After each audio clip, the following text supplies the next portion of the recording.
ক্ষমাশীল, আমার আল্লাহ হইলেন দয়াময়। কথা বলেন ঠিক কিনা? একটু জবানটা খুলে আওয়াজ দিয়ে বলেন গোটা পৃথিবীর সব কিছুর চাইতে দয়ার অধিকারী তিনি কে? আর জবান খুলে বলেন না তিনি কে? আর রহমান আল্লামাল কুরআন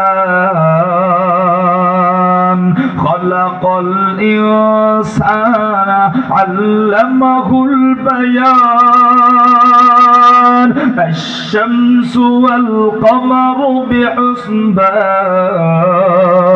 ওয়ান নাজমু ওয়াশ-শাজারু ইয়াসজুদান ওয়াস-সামা'a রাফa'aha ওয়া ওয়াদা'al মিজান আল্লা তাতগাউ ফিল মিজান وأقيموا الوزن بالقسط ولا تخسروا الميزان والأرض وضعها للأنام فيها فاكهة والنخل ذات الأكمام والحب ذو العصف والريحان فبأي آلاء ربكما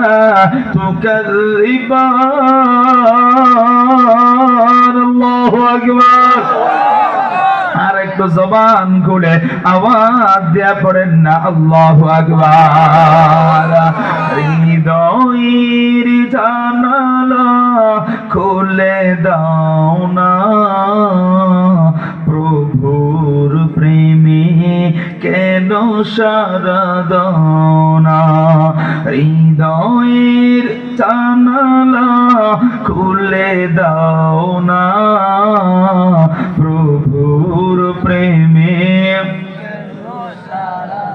জবান খুলে বলেন মালিক খুশি হবে হৃদয়ের জানালা খুলে দাও না প্রভুর প্রেমে প্রভুর প্রেমে কেন সারা দাও না বিশ্ব মালিক তিনি আল্লাহ মহান সৃষ্টি তারি এই নিখিল জাহান কথা বলেন ঠিক কিনা বিশ্ব মালিক যিনি আল্লাহ মহান সৃষ্টি তারি এই নিখিল জাহান তবু কেন তার ডাকে তবু কেন তার ডাকে সারা দাও না প্রভুর প্রেমে কেন সারা দাও না প্রভুর প্রেমে কেন সারা দাও না হৃদয়ের জানালা খুলে দাও না প্রভুর প্রেমে কেন সারা দাও প্রভুর প্রেমে কেন সারা দাও না অসীম ক্ষমতা যার সবার উপর যার নামে বয়ে চলে ঝরনা নহর কথা বলেন ঠিক কিনা অসীম ক্ষমতা যার সবার উপর যার নামে বয়ে চলে ঝরনা নহর আল্লাহ আল্লাহ বলে আল্লাহ আল্লাহ বলে সবই দিওয়ানা প্রভুর প্রেমে প্রভুর প্রেমে কেন সারা দাও না প্রভুর প্রেমে কেন সারা হৃদয়ের জানালা খুলে দাও না, প্রভুর প্রেমে প্রভুর প্রেমে কেন সারা দাও না। বলেন মারহাবা, আওয়াজ দিয়ে পড়েন তো দেখি আল্লাহু আকবার। বলেন তো সবচেয়ে দয়াময় কে? আরে হয় নাই সিরাজগঞ্জের মানুষ থানা জ্বলায় দিয়েছেন আপনারা। জোরে কোন কে? আরো জোরে কে? আল্লাহ চাইতে দয়াময় কেউ কথা কয় না কেউ। আরে জীবনে যত গুনাহ হোক চিন্তার কোনো কারণ তাহলে গুনাহ করবেন বানাই দিবে। আর কি কয় চিন্তা নাই তো।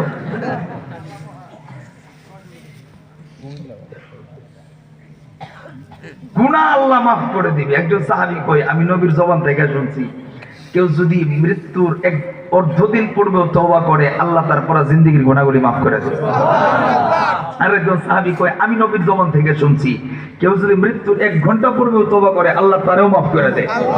আরেকজন সাহাবী কয় আমি নবীর জবান থেকে শুনছি, কেউ যদি আজরাইল আসার আগে তওবা করে আল্লাহ তারেও মাফ করে দেয়। তাহলে এখন আমরা জানলাম যে মরণের আগ পর্যন্ত তওবার সুযোগ আছে। এটা তো ঠিক আছে, কিন্তু বিষয় বোঝার হইল মরণ কখন কার আসে এটা তো আমার আপনার কারো জানা নাই। তওবার সুযোগ মরণের আগে, কিন্তু মরণ কার কখন আসে কারো জানা। তার মানে আপনাকে আমাকে 24 ঘন্টায় তওবার উপরে থাকতে হবে। তওবা ছাড়া কোনো সুযোগ। আল্লাহ তো মাফ করতে চায়, কিন্তু আমরা মাফ নিতে চাই না। আল্লাহর বড় দয়া, যার কারণে আল্লাহ রাত্র যখন গভীর হয় প্রথম আসমানে আইসা আল্লাহ ডাক দিয়া নাম ধরে ধরে ডাকে, জামোয়ার অমুক তমুক অমুক মহিলা অমুক। হ্যাঁ, কে বিপদে, কে অসুস্থ, কে বিপদে, কার গুনাহ হয়ে গেছে, আমি আল্লাহর কাছে মাফ চাও, আমি আল্লাহ তোমার মাফ করে দিব। আল্লাহ রাত্রে গভীরে ডাকে আর আমরা লঙ্গিরা গাই দিয়া ঘুমাই।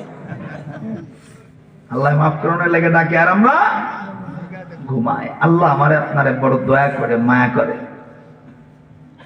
এজন্য জীবনে যত গুনাহ হোক আল্লাহ বলছেন নবী আপনি জানায়া দিন, গোটা পৃথিবীর মানুষদেরকে আপনি আমার পক্ষ থেকে জানায়া দিন। আল্লাহ বলে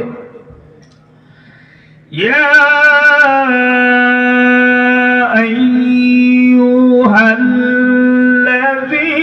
আইয়ুহাল্লাযীনা আমানু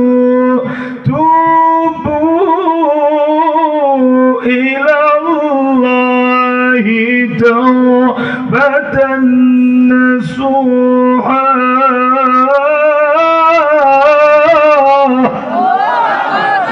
আল্লাহ কত মায়া করে আমার আপনারা, আপনি কল্পনাও করতে পারবেন না। আমরা তো আল্লাহরে অনেক দূরে ভাবি, কিন্তু আল্লাহ কিন্তু দূরে ভাবে না। আপনি গুনাহ কইরা মনে করেন যে আল্লাহ বুঝে আমার ফালাই দিছে না। আপনার জীবনের যত গুনাহ হোক মরণের আগেও যদি সব গুনাহ নিয়ে মাথা নত করে দেন, চোখের পানি ফেলাইয়া দেন, আল্লাহ মাফ করে দিব। আল্লাহ আমার আপনারা কেমন মায়া করে জানেন? আল্লাহ ডাক দিয়া কই ইয়া আইয়ুহাল্লাযীনা আমানু, হে ঈমানদাররা। গোটা পৃথিবীর কোন হিন্দু, খ্রিস্টান, বৌদ্ধ, নাসারা, কাফেরকে আল্লাহ ডাক দেয় নাই, শুধু আমাদেরকে ঈমানদারদেরকে ডাক দিছে। বলেন আলহামদুলিল্লাহ। আলহামদুলিল্লাহ। আমরা সবাই কি মাশাআল্লাহ বুঝেন দেখা যায় আপনারা, আমরা সবাই কি এজন্য সব সময় ঈমানদার হতে পারছি। এই যুগে ভিন্ন কোন ধর্মের করে জন্ম হইলে ঈমানদার হওয়া আমার আপনার জন্য সহজ ছিল না। আল্লাহ দয়া কইরা মায়া কইরা ঈমানদারের ঘরে জন্ম দিছে, শ্রেষ্ঠ নবীর উম্মত বানাইছে। পড়েন আলহামদুলিল্লাহ।